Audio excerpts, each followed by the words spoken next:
When we make statements in the traditional way that I call the war model for communication, there are two primary misuses, I think, that we make of the statement. And the first one is that we tend to state opinion as fact.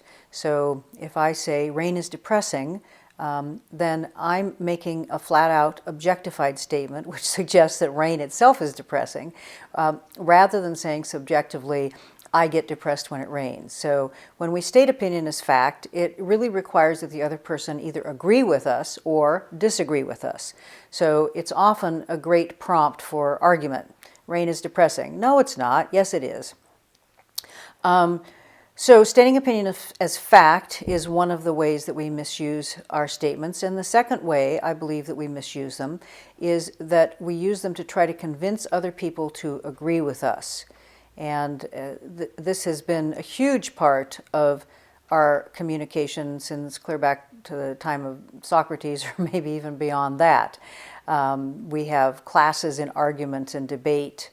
We have speech classes on the art of persuasion. And so the idea is that if we can convince somebody to agree with us, then we're going to have power in that relationship, or the power to get what we want, or the power to get people to change. As I have said on numerous occasions, and I think most of us have experienced, often when we try to convince other people to agree with us, what they end up doing instead is just resisting. And I've stood in front of audience after audience and done simple role plays where somebody says, oh, I can't learn this new computer program, or I can't, Mom or Dad, I can't do this math.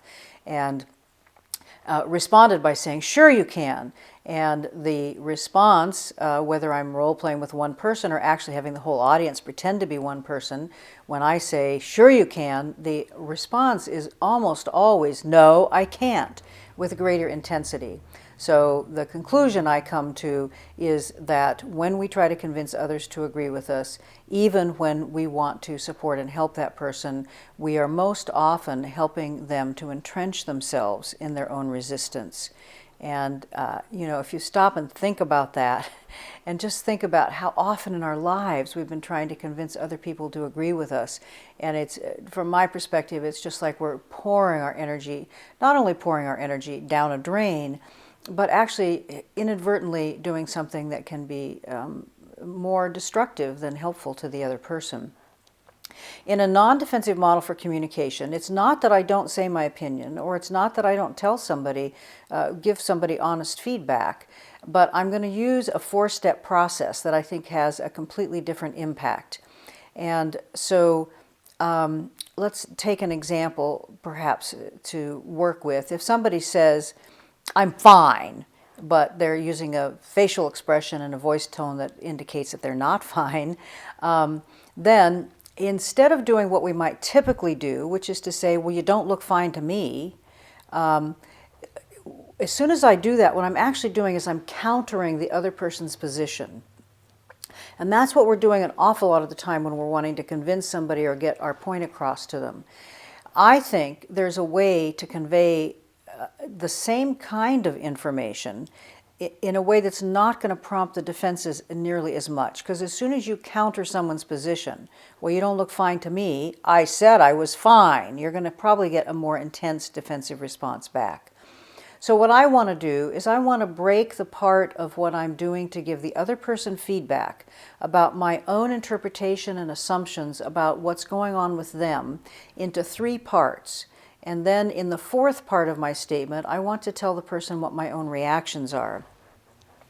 So in the first part, I might say to the person and focus only on the person's words, not on their tone of voice, and say what I hear them saying. So if someone says, I'm fine, imagine yourself for a minute.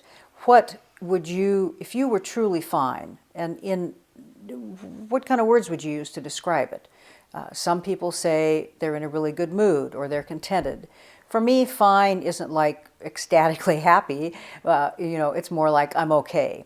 So, or I'm pretty contented, or I'm in an okay mood. So when I tell the person what I hear them saying with their words, I'm going to use my own words and not slide into repeating verbatim, which is one of the problems I often see. Like somebody says, I'm fine, and the other person uses active listening and says, oh, I hear you saying you're fine. Yeah, that's what I just said. And I kind of call it the duh factor, because when we repeat verbatim, it doesn't really go anywhere. So instead, I might say to the person, I hear you saying that you're in a pretty okay mood or a pretty good mood. And you'll be surprised the degree to which people have a need to self-correct. I mean, sometimes they'll just stop and go, well, no, I didn't really say that. But that's the first piece I'm going to say. I'm going to say what I hear you saying with your words only, and my own interpretation of what those words mean. And the second thing I want to do is I want to say anything I see that contradicts your words. So when somebody says, I'm fine, what contradicts the words might be they might be rolling their eyes or shrugging, or their voice might be louder or sound intense.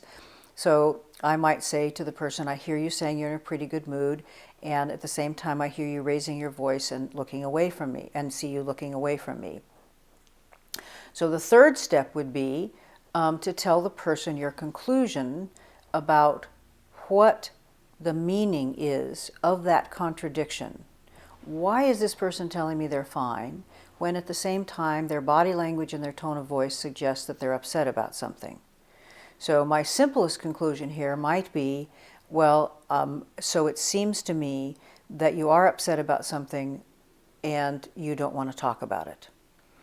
Now that person knows what I have observed, what I have seen that contradicts your words, and also what my own conclusion is about the possible meaning of that contradiction. Now I can say my own opinion. My own thoughts, my own feelings, my own beliefs, I can say with full feeling. When I give you the feedback, I don't want to put my feeling into it, because if I do, it's going to come across as judgment. Well, I hear you saying you're fine, but you don't look fine to me. I mean, that's kind of the tone. When you put your emotion in, it's going to convey something that's going to prompt the defenses. But when I come to my own thoughts, feelings, and beliefs, I can say what I want to say with real feeling, as long as I'm not trying to convince you. And there's a very subtle line there. So I'll see if I can model it and show you what that's like. If I'm at home, say, with my spouse or my partner, and it's a person who tends to get in a bad mood and not want to talk, and maybe they want me to drag it out of them. In that case, I might say, when I hear you saying that you're in a pretty good mood, and at the same time I see you kind of really slouched in your chair and looking away from me, then it seems to me that you are in the kind of mood where you sort of want me to drag it out of you, and I don't want to have to drag it out of you all the time. I mean, I hope you will know you can talk to me, but I don't want to come in and spend my time trying to pull things out of you. I tend to do it, and I don't think it's not good for me, and I'm not sure that it's good for you either. So now I'm showing you how in different circumstances, and again at work it might be another different circumstance, but what we say when it's our own thoughts, feelings, and beliefs, we can say it with feeling, with frustration, or even with anger, or with worry, as long as we're just describing our own feelings like we're telling a story, rather than trying to convince the other person to agree in any way or trying to get through to them. People often are afraid they're not going to be able, well, how do I remember these 4 steps? And actually, I think that we all usually have the information that I'm putting into these 4 steps, but mostly we don't tell it to the person directly. For example, if there's somebody that I work with, a coworker, and we both know that I said something yesterday in a meeting that kind of irritated her or made her upset, and I come in today, and she's usually really friendly, and we work well together, and I say, hi, how are you? And she says, oh, I'm fine. And I say, well, is everything okay? No, I'm fine. Well, it's clear, in that case, that something isn't okay. So what I might do is I might go away and tell another person, well, Mary said she was fine this morning when I asked her how she is, but usually she's really friendly, and today she wasn't very friendly. So I think she's probably still upset about what I said in the meeting yesterday. And she's told me she doesn't like to deal with conflict very well, so she probably doesn't want to talk about it. But we have this big project we're working on, and I usually really love working with her, and I just hope she'll feel okay to tell me, because I don't want to mess the project up. Now, can we all do that? And I think yes, we sometimes call it gossip, but when we do it, we go to the other person and we say, first of all, what did the person say with their words? And then we say, what's wrong with this picture? And then we say, what do we think is really going on? And then we say what our reaction is. So what the person said with her words was everything was fine. What's wrong with this picture? She's not friendly like she usually is. What do I think is really going on? She's still upset about what I said yesterday and doesn't like to deal with conflict.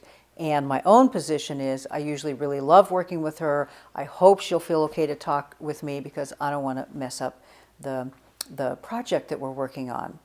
And what I have found is that when I use all 4 of these steps, what I hear you saying with your words, what I see, if anything, that contradicts it, which could be voice tone, body language, past experience, outside data, when I tell you what I think this contradiction means, what's going on, and what my own reaction is, the other person, oddly enough, even if I'm telling them that they're not telling me the truth about something, essentially, they feel seen and heard. They feel like I have been interested enough in them to actually be observing. And most of the time, the response is incredibly positive, and people can begin to not only hear feedback, but actually want to open up and want to talk about things that they might have felt a need to withhold otherwise.